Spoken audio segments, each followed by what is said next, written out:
President Obama came before the cameras to mark Scalia's passing, he made it clear he would not be taking it. These are good, strong leaders, people who share the same spirit about the need to get confirmation done quickly, starting with the Senate Minority Leader Mitch McConnell.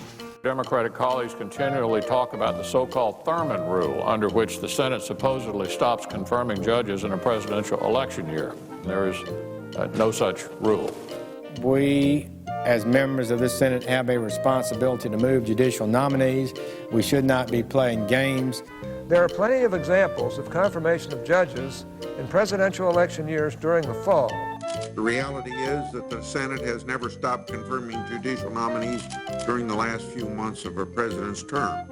As president, I have a constitutional responsibility to nominate qualified men and women for public office. And now my call to the United States Senate is this: rise to your responsibilities. Give these nominees the vote they deserve and confirm them as soon as possible.